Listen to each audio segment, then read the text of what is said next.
সরাসরি নজর রাখবো মানিকতলা বাজারে। শুভজিৎ আমাদের প্রতিনিধি রয়েছেন সরাসরি। শুভজিৎ দে কথা বলবো শুভজিতের সঙ্গে। শুভজিৎ, কি বুঝছো বাজার দর?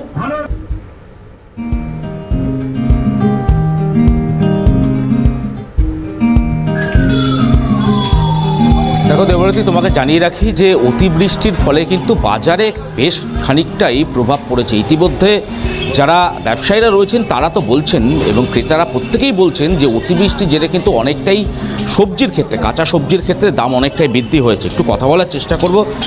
দাদা, জিনিসপত্রের দাম কি সামান্য হলেও কম হয়েছে নাকি একই রকম? কতগুলো জিনিসের দাম কমেছে।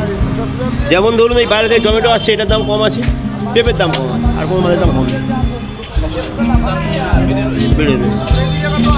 যেমন ধরুন বেগুন, পটল, তারপর ঢেঁড়স, উচ্ছে, এগুলো সব দাম বেশি। ঝিঙে, এগুলো দাম বেশি।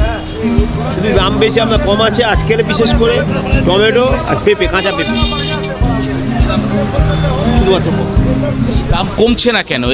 এই কম হচ্ছে, গাছের না থাকলে আপনার হবে কি করে?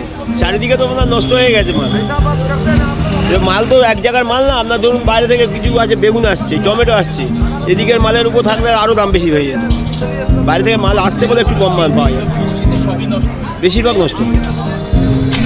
শুভজিৎ, অনেক ধন্যবাদ তোমায়।